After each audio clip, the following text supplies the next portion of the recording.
What if your most cherished memories, your first kiss, graduation, a fight, a moment of joy, never happened the way you remember?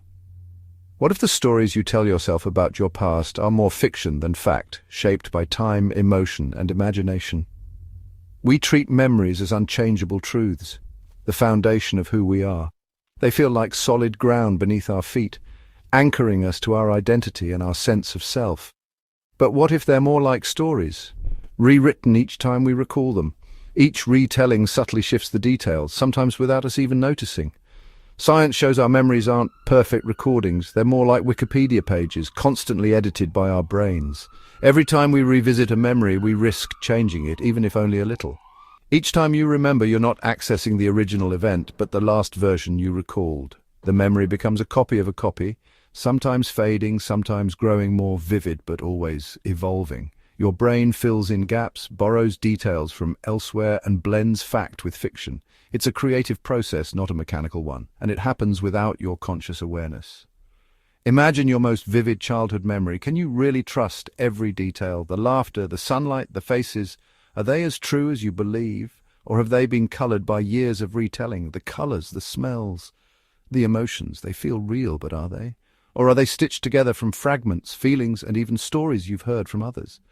Every recall is a reconstruction, not a playback. Like an artist redrawing a scene from memory, your mind fills in what it can, sometimes inventing what it can't remember. Over time, memories become collages, part truth, part invention. They're mosaics of real events, emotions, and imagination, layered together until the original is hard to find. Why does your brain do this? Not to trick you, but to help you make sense of your life. Memory is less about accuracy and more about meaning, helping you navigate the present and plan for the future. Sometimes this leads to innocent mistakes. You laugh about forgetting where you put your keys or misremembering a funny story from childhood. Other times it causes real harm. False memories can lead to misunderstandings, broken relationships, or even wrongful convictions. Even entire communities can share memories of things that never happened. Collective memory can shape culture, history, and even create myths that feel as real as any fact. This journey will challenge the stories you tell yourself. It will ask you to look in the mirror and question what you see, not just your reflection, but your past. You may become less certain about your past. The details you once clung to might blur, and the lines between memory and imagination may begin to fade. But you'll gain a deeper understanding of the creative and fallible machine that is your mind. You'll see how your brain weaves the tapestry of your life, thread by thread. The story of your life is beautiful, but you may not be its most reliable author. The narrative you cherish is always a work in progress, shaped by memory's mysterious hand. Are you ready to question your own memories? Let's begin. The path ahead may be uncertain, but it promises discovery. The truth about memory is stranger than you think. It's a story of creativity, adaptation, and sometimes deception, and it starts with a single question. What do you really remember? The answer may surprise you. To understand memory's flaws, picture your brain as a chaotic library with a forgetful librarian. Experiences are broken into pieces, sights, sounds, emotions, scattered across the brain. Remembering means the librarian scrambles to reassemble these fragments. This process, called reconstruction, is never perfect. If a detail is missing, your brain fills it in, sometimes with guesses, sometimes with fiction. Your mood and new information can reshape old memories. The brain updates memories automatically without your awareness. Why? Efficiency. Storing every detail would be overwhelming. The brain's goal isn't perfect history, but a useful story for today. We treat memories as gospel, forgetting they're just drafts, constantly revised. When accuracy matters, this system can fail us. Our memories are not records, but stories, always in progress. The truth is, your brain is a storyteller, not an archivist. Childhood memories feel pure, untouched by the complications of adulthood. They seem like sacred snapshots, moments frozen in time that define who we are.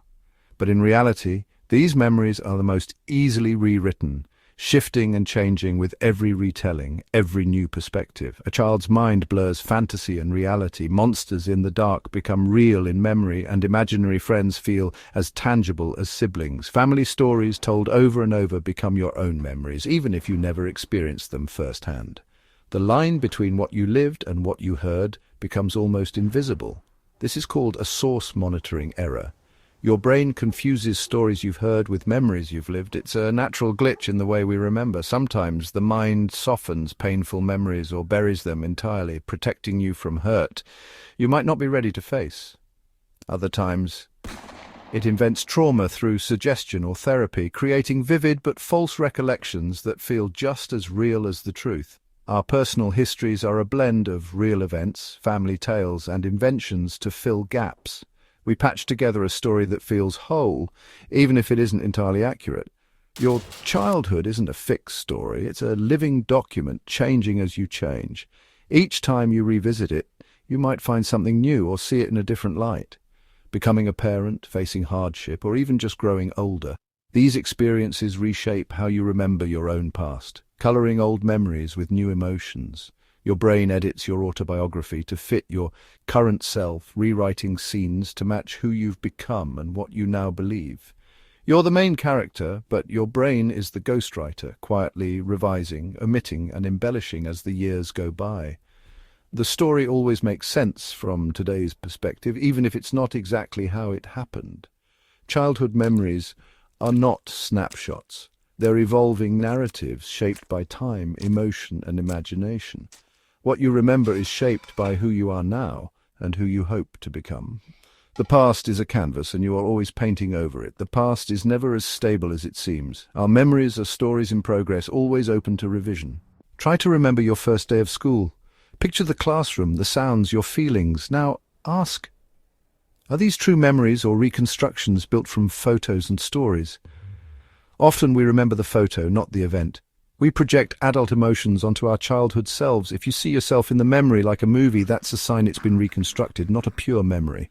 Memory's flaws aren't just personal, they're collective.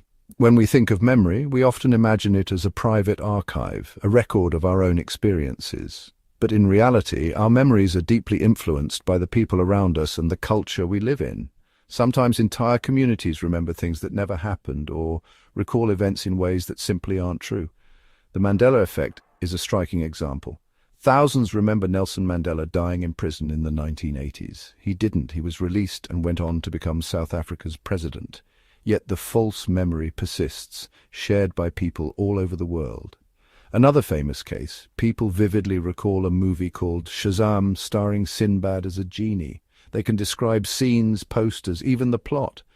But that movie never existed. It's a collective illusion born from shared confusion and cultural overlap. The Berenstain Bears? Many are convinced it was spelled Berenstein with an E. Old books and TV shows prove otherwise, but the alternate spelling lives on in countless minds. Even famous movie lines are misquoted so often that the incorrect versions become more familiar than the originals. Luke, I am your father, never actually said in Star Wars, but repeated everywhere. Our brains blend real details into new false memories. We fill in gaps, connect dots, and sometimes invent details that feel just as real as the truth. Memory is shaped by conversations, media, and repetition. The more we hear something, the more likely we are to believe it, even if it's wrong. When enough people share a false memory, it starts to feel true, almost like a shared secret or an inside joke that everyone is in on. Our minds want to fit in with the group, so we adopt collective errors. We trust the crowd, even when the crowd is wrong. Memory is a collaborative story, not a private record. We build it together, piece by piece, influenced by every conversation and every retelling. The Mandela Effect shows how easily history can be rewritten by all of us together. Our collective memories can reshape the past, blurring the line between fact and fiction. What you remember may be a social creation, not a personal fact. Our sense of certainty can be built on stories we've heard, not just things we've lived. Even the past is a group project. In the end, our memories are not just our own. They're shaped, shared, and sometimes invented by the world around us. Nowhere is memory's fallibility more dangerous than in courtrooms. Eyewitness testimony once seemed unshakable. If someone pointed and said, "That's the person," juries believed it. But high-stress events distort memory. The brain focuses on threats, not details. Witnesses remember the gun, not the face. DNA evidence has freed hundreds wrongly convicted on mistaken eyewitness accounts.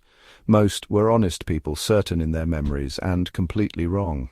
Police lineups and feedback can alter memories, making a maybe feel like a definitely. Memory can be changed by suggestion even after the fact. Injustice often begins with a faulty recollection. Planting a false memory is surprisingly easy.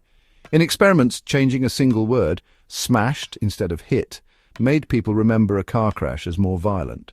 Later, many recalled broken glass that never existed.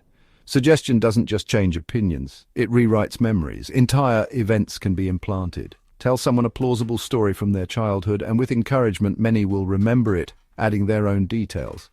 These aren't lies, people genuinely believe them. The mind fills in gaps, creating rich sensory memories from suggestion alone. Our brains want to make sense of new information, even if it means inventing the past. Memory is not just fragile, it's creative. What you remember can be shaped by what you're told. Think of a meal you shared with someone a year ago. Recall 3 details. Now ask your companion what they remember. Do your stories match? Often they don't. Each person's brain encodes the event differently, filtered by mood, focus, and experience. One remembers the food, the other the conversation. Discrepancies don't mean someone is wrong. Both memories are reconstructions. Even shared experiences become personal stories. Memory is interpretation, not fact. We've explored the brain's messy archives, collective misremembering, and the real-world consequences of faulty memory. We've seen how easily memories are contaminated or invented. The voice in your head, the narrator of your life, is unreliable. But memories, even flawed, give us identity, connection, and meaning. The function of memory isn't perfect recall, but useful guidance. Understanding memory's limits should make us humble, cautious, and empathetic. When we argue about the past, we're often debating 2 different stories. Accepting this can lead to greater understanding.